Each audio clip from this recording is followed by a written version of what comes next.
然后老规矩，毕竟是一个新模具嘛，我们还是要把它逆变一下的。来吧，逆变的第一步，首先把这个尾翼啊，把它拉长，然后翻转180贴上去，屁股后边的保险杠左右给它打开。先打一面啊，这个地方的燕尾扣子撸直了，车门这里边的燕尾扣子打开，往上折叠的同时，车窗放进去，然后记得这个地方有一个小角角，折进来，叠好。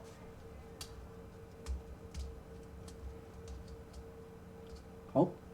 哎，直接撇开吧，别挡位置啊。然后我们把这一块下方咬合的燕尾扣子给它勾开。接着我们开始来变腿吧，腿部这里中间所有的卡扣拆松即可。Z 字折叠双关节，我们先把这一块放出来。其实这个保险杠立起来的，直接就缩到了腿中心里边，藏这儿了。这个轮子翻折到一定的角度，再把这个小三角区放进去，往下折，卡到底有一个限位啊，到这儿就变不过去了。接着我们把这只脚丫子从这个地方抠出来，然后脚后跟立起来，脚尖旋转180，我们先把它转过来，放到正确的角度上，也放这儿吧。然后这一块腿板从外侧转过来的同时延展开，先折到下方来，先拉开。我们先要扣外侧的这个扣子，这个地方有一个小的锁点，把它套住，这块定好。外侧这里再根据这个膝盖部分的滑道推进去，把这里的卡扣再锁定住。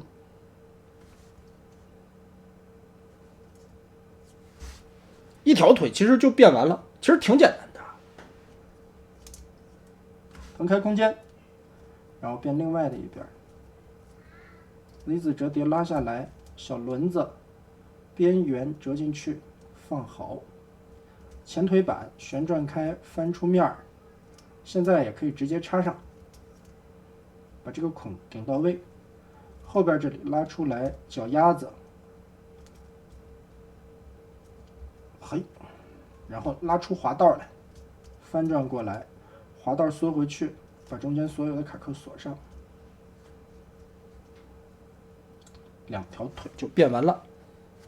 一个 G 形态的爵士。接着我们再往上变吧，把这里的手臂下方的这两个卡扣打开，然后直接往开拉车盖子，头也就跟这里顺出来了。两个胳膊左右翻开，这里折90度翻过来，这里零件翻到正面来。好，胳膊放下来，另外一边折，再转，这面冲前。好，身体的框子就有了。别忘了这儿有一个小盖板，把它立起来。哎 ，OK。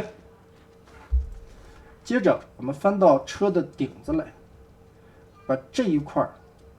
拉开，往下折叠，然后前引擎盖中间的位置立起来，把它中间一劈二折叠。脑袋先把它竖着，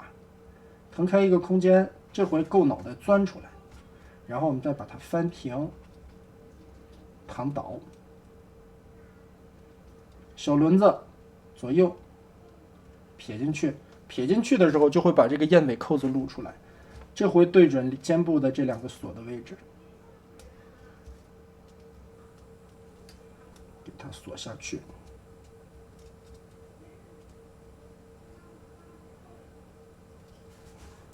然后就说到这个爵士的两个翅膀的问题啊。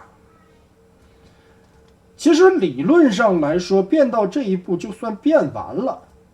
说实话，真的到这一步，我觉得就应该算变完了，因为我们可以看到，无论是 G1 的老前辈最古早戴亚克隆时期，它在设计的时候，它就是有翅膀的，而且这个翅膀是折不回去的。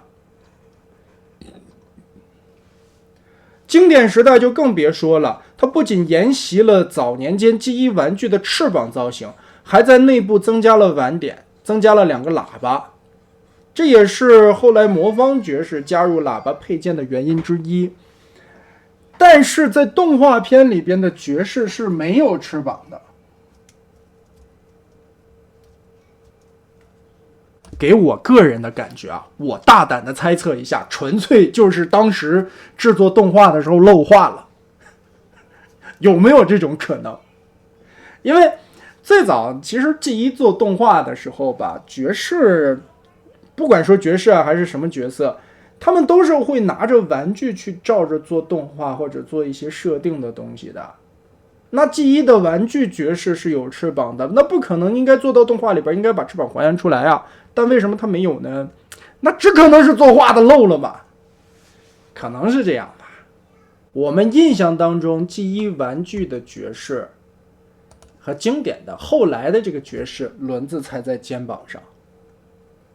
但是做动画的时候他们把这些东西给你舍掉了，也就是说这个爵士啊等于是在作画的时候纯粹是省略下来作画的，这个已经不在什么质量转换技术上了，我觉得就是作画公司当时的省事儿，他把翅膀给你剪了，然后把肩膀上的轮子也给你剪了。所以 G1 玩具的爵士跟 G1 动画的爵士其实是两回事儿，这跟铁皮是一样的道理。G1 玩具的铁皮大家都知道是个什么玩意儿，连头都没有，因为它只是一个戴亚克隆时期的一个小人驾驶的那么一个动力机甲呀，其实就相当于一个动力服一样的东西。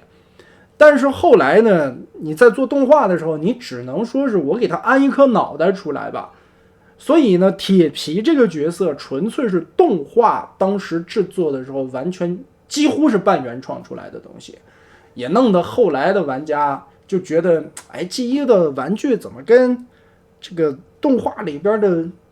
这个铁皮救护车相差这么大呢？也可能是因为这个关系啊，导致了后边 MP 当时在做的时候也是挺难受的吧。不过好在27那个模具我觉得做的还是非常精彩。那么话题扯远了，我们再扯回来爵士啊，魔方这一回人形变形完毕，大概就是这样了。包括在一些细节的点缀上面，其实我觉得这款魔方的爵士啊，每点都挺好，包括小翅膀收纳的2个形态还原，还有一些配件的融入，以及整体的一个身形的美型度，包括它的一个变形素质以及车型的还原度，都是分数非常高的。唯一让我有一点小遗憾就是胸口如果能再缩一点点，那厉害了。